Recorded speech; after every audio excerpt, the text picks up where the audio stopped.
بسم الله الرحمن الرحيم.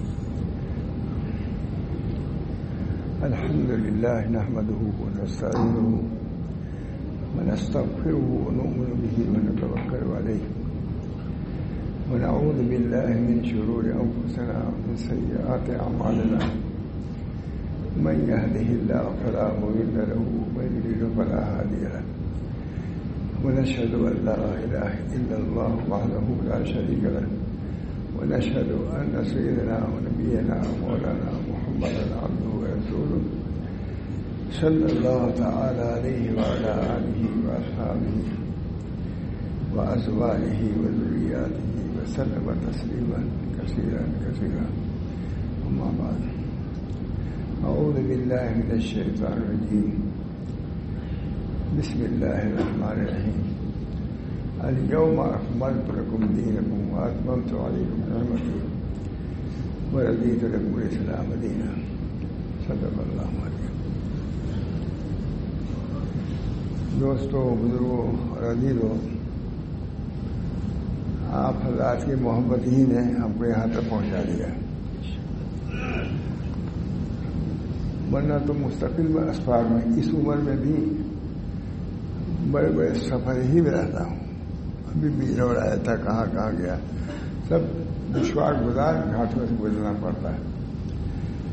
لیکن بس طالبین ایسے ہیں کہ جن کی رعایت کرنی ہی پڑتی ہے. بہت سے محبین ایسے ہیں جن کی رعایت کرنی ہی پڑتی ہے. ابھی پر 5 سال جونپور کا سفر وہ تب خراب ہوا تھا، اور اس وقت مجھے اتنی تکلیف یہاں ہو گئی تھی، میں سمجھا صبح میں چل ہی نہیں پاؤں گا. صبح ٹھیک، اللہ کا شکر اب بھی ٹھیک. اس بنا پر آپ حضرات کی محبت ہی ایسی ہے جس کی بنا پر رعایت کرنی ہی پڑتی ہے. مجھے ایک بات یاد آئی، اتفاقی ہے. ہم لوگ کی دعوت حضرت ابوالحسن علی ندوی نے کی تھی. رابع صاحب والے لڑکے کی شادی تھی، تو بہت سے لوگ جمع ہو گئے تھے. تو حضرت مولانا برہان الدین صاحب احمدی نے کہا کہ حضرت اس شادی بیاہ کو تقریب کیوں کہتے ہیں؟ بہت اردو ترجمے تھے عالم. اس شادی بیاہ کو تقریب کہتے ہیں،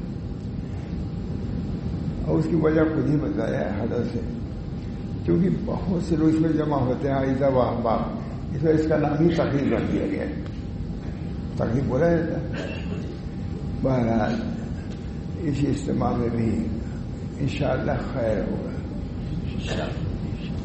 اللہ تعالیٰ نے چاہا جتنے مخلصین صادقین رفقا ہیں ضرور ایک دوسرے کے لیے دعائیں بھی ہوں گی، ایک دوسرے کی رعایت بھی ہوگی. اللہ تعالیٰ کو انشاءاللہ یہ مجمع پسند ہوگا، اور اپنے خصوصی رحم و کرم سے اللہ مشرف فرمائے گا. میں نے جس آیت کی تلاوت کی ہے وہ نہایت اہم آیت ہے. معلوم ہے، سب کو معلوم ہے. الیوم اکملت لکم دینکم واتممت علیکم نعمتی ورضیت لکم الاسلام دینا. اس میں بہت بڑی بات، نہایت عظیم خبر اللہ نے دی ہے کہ تم لوگ کے لیے بہت بڑا دن ہے، بہت ہی متبرک دن ہے کہ تمہارے دین کی ہم نے تکمیل کر دیا ہے. کسی نبی کے دین کی تکمیل نہیں ہوئی تھی. نہ موسیٰ علیہ السلام کے، نہ عیسیٰ علیہ السلام نے ابراہیم تکمیل نہیں ہوئی تھی. معلوم ہوا کہ نبی کریم صلی اللہ علیہ وسلم کو یہی شربات کسی دین، کوئی دین مکمل نہیں ہوا. جب دین تک کی تکمیل ہوگی اب پھر کسی نبی کی ضرورت نہیں، پھر کسی کی ذات کی ضرورت نہیں. دین کی تکمیل کے لیے کوئی نقص ہوتا ہے، تعمیر تبھی تو بولا جاتے ہیں. جب دین کی تکمیل ہو چکی، اصولی اعتبار سے بھی، فروعی اعتبار سے بھی، بلکہ میں کہتا ہوں ظاہری اعتبار سے بھی اور باطنی اعتبار سے پوری تکمیل. جہاں تک ہمارے صوفیہ نے بھی اس پہ کام کیا تکمیل میں، انہوں نے بھی حصہ لیا. فقہاء نے بھی لیا، متکلمین نے بھی لیا. متکلمین نے عقائد کے جو شعبہ تھا اس کو اپنے ذمہ لیا اور خوب اس کی تشریح کیا. تو کتابیں بھائی ہوئی ہیں. عقائد تو ہے اس کے علاوہ بہت سی کتابیں پوری تکمیل کیا انہوں نے تکمیل. الیوم اکملت ہے تو اکملت کا ظہور ان لوگوں سے ہوا. نبی اکرم صلی اللہ علیہ وسلم نے جو کیا وہ تو کیا ہی. اس کے بعد ان کے نائبین نے 3 جماعتیں خاص پیدا ہوئی. ایک متکلمین کی، ایک فقہا کی، ایک صوفیہ کی. متکلمین نے عقائد کے باب کو مکمل کیا. تکمیل تو ہو چکی ہے، یہ اس کے فروع و جزیات کے اعتبار سے متکلمین نے عقائد کے باب کو مدلل کیا. پنی شرح عقائد وغیرہ مواقف مواعظ نہیں کتاب ہے. مسامرہ انہوں نے مسامرہ بھی پڑھا حضرت. بہرحال یہ اللہ تعالیٰ کا یہ فضل ہے. یہ ہر زمانے میں ایسے لوگوں کو پیدا کرتے رہے ہیں جو یہ دین کی تکمیل میں معین ثابت ہو، کوئی کمی نہ آنے پائے. اس لیے آپ کو مجددین بھی پیدا ہوتے ہیں اسی تکمیل کے لیے، بلکہ تجدید کے لیے. اس بنا پر نبی اکرم صلی اللہ علیہ وسلم کا دین کامل ہے. اللہ تعالیٰ نے شہادت دے دیا نبی اکرم صلی اللہ علیہ وسلم کی الیوم اکملت لکم. بعض یہود نے کہا کہ یہ آیت ہم میں نازل ہوتی تو ہم لوگ عید مناتے. حضرت نے کہا ہم تو عید مناتے ہیں، جمعہ کے لیے سب جمعہ عید ہی ہے، پڑھا نہیں ہے، پڑھا نہیں بدلا دیا ہے. بہرحال دوستو تکمیل کی 3 صورتیں مکمل ہیں، عقائد کی بھی اور مسائل کی بھی اور مسائل صوفیہ کی بھی. 3 جماعت. متکلمین کی جماعت ہوئی جنہوں نے عقائد کی تہذیب کیا، ترغیب کیا، تشریح کیا، لوگوں میں واضح کر دیا. صرف فقہاء کرام ہمارے اندر آئے ہیں الحمدللہ. ایسا نہیں، انہیں جزیات کی تکمیل کیا. جیسے کہ حضرت مولانا قاسم صاحب کو کوئی بڑی تعریف کیا کلیات کے بارے میں. ارے تم تو خود جزیات میں ماہر ہو، ہمارے کیا کلیات میں کر دیا. یہ نہیں کہا کہ ہاں صحیح کہا، صحیح تو تھی لیکن ایک دوسرے سے کبھی محبت تعلق. اگر میرے اندر تکمیل ہے کلیات کی تو آپ کے اندر تکمیل ہے جزیات کی. جو آتا ہے ہمارا گاؤں وہی بتا دیں جزیات مشہور ہے.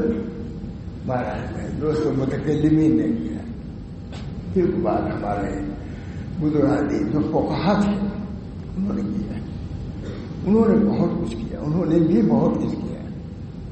ہمارے حضرت ماشاء اللہ فرماتے تھے کہ یہ فقہا صوفیہ سے کم نہیں تھے.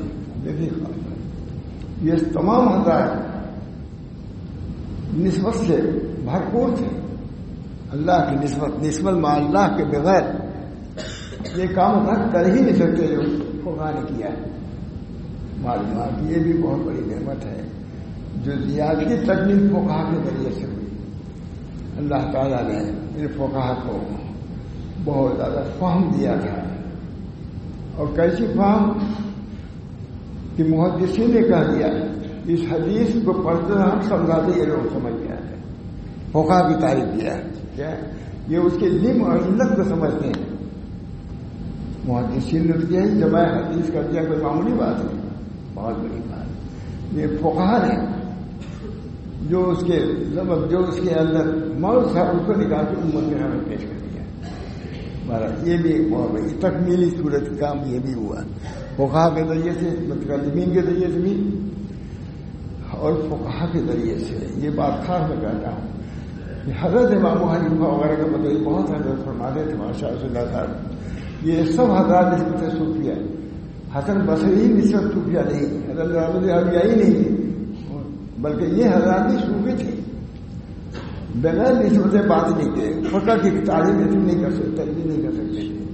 اللہ نے ان کو توفیق دیا کہ فقہ کو ممہد کرو، لوگوں کے سامنے ظاہر کرو. اس کے لیے کلیات بنائے، کلیات کو عرض کیا، استعمال کیا. اس طرح کو بہت بڑی مدد کر دیں. فقہ کا بھی ایک مقام ہے. تکمیل کے بتا رہا ہوں کہ تکمیل کس طرح ہوئی. اسی طرح میں دوستوں بزرگوں باطنی چیزیں بھی کچھ ہیں، اس کی تکمیل صوفیہ نے کیا. متکلمین فقہا اور صوفیہ یہ بھی باطنی فقہ کے امام ہے. صوفیہ جن چیزوں کی طرف بہت سے لوگ کی نظریں نہیں گئی. امام احمد بن حنبل کسی کے یہاں تشریف لے کے بہت مشہور واقعہ ہے. کہا بھائی میں گیا تو لیکن ایسی باتیں سنی جو مجھے سمجھ نہیں آئی تھی, لیکن تھی الگ قسم کی انوکھی بات تھی جب ہم لوگ قائل نہیں. معلوم ہوا کہ صوفیہ کو اللہ تعالیٰ نے بہت ہی نوازا لکھا ہے, علماء نے لکھا ہے کہ چونکہ انہوں نے اتباع سنت میں مبالغہ کیا تو اللہ تعالیٰ نے کرامات کے دینے میں مبالغہ کیا. سنت کی اتباع انہوں نے کیا, ظاہر و باطن سنی, ظاہری سنتوں کو مل گیا وزرو ظاہر الاسم و باطن. ظاہری گناہ کو چھوڑو اور باطنی گناہ کو چھوڑو, باطن کی طرف متوجہ فرماتے رہتے ہیں. آپ کتنی ہو اگر تمہارے دل کا کیا ہے فرماتے ہیں.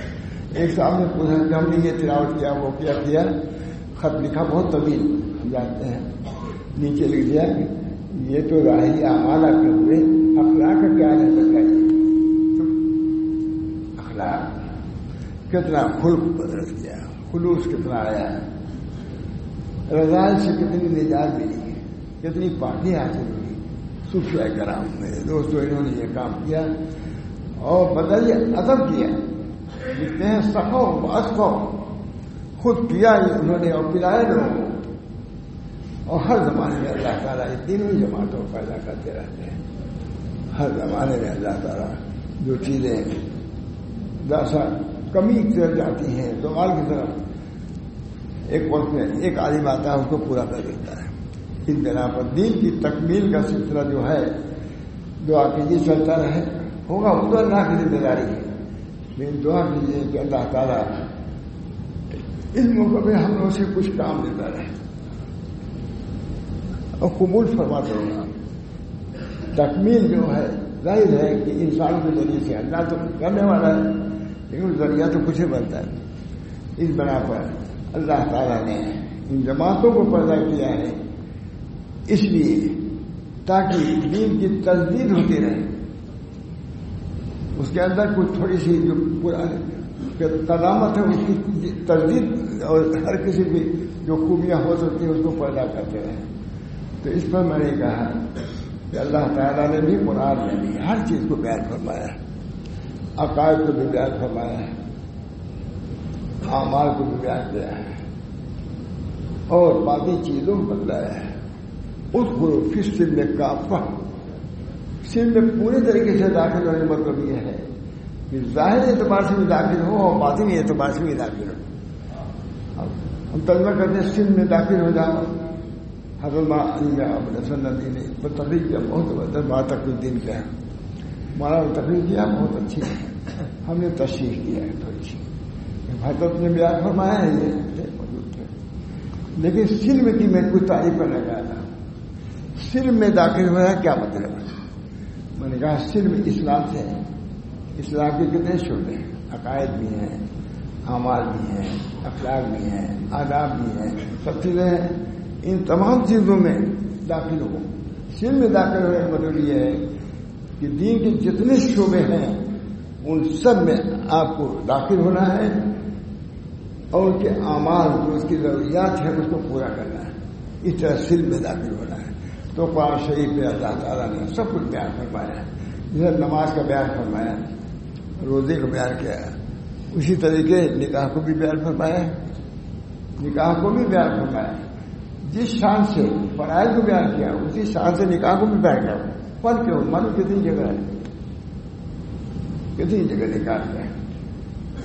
بولی کہتے ہیں رجال کے بھی حقوق بیان کیے اور نساء کے بھی, اس کے بھی شرائط بیان کیے, اس کے بھی آداب بیان کیے.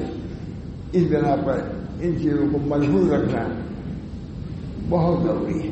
اللہ تعالیٰ ہم لوگ کو جو موقع آوے اس کو ہم کو دیکھنا ہے کہ نبی اکرم صلی اللہ علیہ وسلم کی تعلیم کیا ہے, کہ اللہ نے اس کی کیا مطلب ہے. تو اللہ تعالیٰ نے نکاح کو بھی پورے طریقے سے بیان کیا ہے اور کہا کہ نکاح آپ سب لوگ ہیں, بہت سے لوگ میں کیا نکاح کے اندر دو چیزیں تھے, ایجاب و قبول. دو شاہدوں کے سامنے بس اتنا ہی تو ایک بہت بڑا مجمع تھا, بہت سے لوگ تھے, بہت دوسرے مذاہب کے تھے تھے. میں نے کہا بہت سجا ہوا تھا کہ یہ مسجد میں ہو رہا ہے، لیکن وہاں مجھے کہنا پڑا. نکاح صرف ایجاب و قبول کا نام ہے. 2 شاہدوں کے سامنے، یہاں پہ کتنے شاہد موجود ہیں. ایجاب شریعت نے آسانیاں پیدا کیا ہے. نبی اکرم صلی اللہ علیہ وسلم آسان دین لے کر کے آئے. اس بنا پر نکاح کو کیا کہا؟ ایجاب و قبول شاہدوں کے سامنے. باقی یہ جتنی چیزیں ہیں یہ سب خود ساختہ ہے، نہ شریعت سے اس کا کوئی تعلق نہیں ہے. جج بیٹھے ہوئے کہا بھائی ہم نے دین کو نہیں نکال سکتے. دوستوں بزرگوں، اللہ تعالیٰ نے ہمارے دین کو کامل، ہم خوش نصیب ہیں کہ اللہ تعالیٰ نے ہم کو دین کامل دیا ہے، کتاب کامل دیا ہے. ذالک الکتاب لا ریب فیہ، کوئی شک نہیں. اگر کوئی شک کرتا ہے تو وہ مشکوک ہے، وہی مشکوک ہے. ذالک الکتاب لا ریب فیہ. نبی بھی سب نبیوں کا سردار سید الاولین کتاب بھی تمام کتابوں سے بڑھ کر کے محقق. ذالک الکتاب لا ریب فیہ ھدی للمتقین، متقیوں کے لیے ہدایت ہے، دستور الحیات ہے کتاب. ابھی ایک کتاب ہے لکھی دستور کی سب سے بڑی چیز جو ہے کتاب اللہ کو پیش نظر رکھو. حضرت مولانا صاحب فضل الرحمان صاحب کہیں کوئی کتاب پیش کرتا تھا تصوف کی، کہا تو کتاب اللہ کافی تھا. تصوف کے اس کا اندر بیان ہے، انکار نہیں تھا، کہا اس کے اندر بیان ہے. اس بنا کو میں نے آیت پڑھی کہ اللہ کا شکر ہے کہ اس ایک سنت کے میں شرکت کرنے کے لیے سنت کے موقع پر آپ حضرات نے بلایا. یہ انتہائی محبت کی بات ہے، تعلق کی بات ہے. ہم لوگ معذور، کسی درجے میں معذور دمائیں میں آیا اور الحمدللہ کوئی تکلیف بھی مجھ کو نہیں ہے. اللہ تعالیٰ آپ حضرات کی اس محبت کو کی جزا عطا فرمائے ہر قسم کی. اور جب بھی میں آتا ہوں الحمدللہ بیان کرتا ہی رہتا ہوں، گزارت آتے ہی رہتا ہوں. یہاں بھی آتا ہوں تو بیان کر، اس مسجد میں کئی مرتبہ بیان ہو چکا ہے، تک قیام ہی بہت دیر تک تھا، یہ بیان ہو چکا ہے. اللہ تعالیٰ اپنے فضل و کرم سے دین کی صحیح باتیں پیش کرنے کی توفیق برآمد فرمائے اور دین کی قدر و منزلت ہمارے دلوں میں پیدا فرمائے. فرمایا 2 چیزیں، الرجال قوامون علی النساء، قرآنی میں تو ہے، وَلَهُنَّ مِثْلُ الَّذِي عَلَيْهِنَّ، کہتے ہیں وَعَاشِرُوهُنَّ بِالْمَعْرُوفِ. فرماتے ہیں الرجال پر 2 ہی جز ہے. ایجاب کا تعلق رجال سے ہے، تو بتلا دیا کہ رجال جب ہو، تمہاری ذمہ داری جب ہے تو اس کو نبھاؤ، سرپرستی کرو، صحیح معنی میں سرپرستی. معاشروہن بالمعروف، ان کے ساتھ معروف اچھا معاملہ کرو. اور رجال یہ ہے، اسی طریقے سے اس میں یہ بھی نکلا ہے کہ عورتوں کو بھی رجال کی رعایت کرنی چاہیے. جب اللہ نے ان کو ایک منصب دیا ہے تو اس منصب کا لحاظ ضروری ہے. اگر ان حقوق کی رعایت ہوتی رہے انشاءاللہ العزیز اس کے برکات بھی ظاہر. میں تو کہتا ہوں کہ سب سے بڑی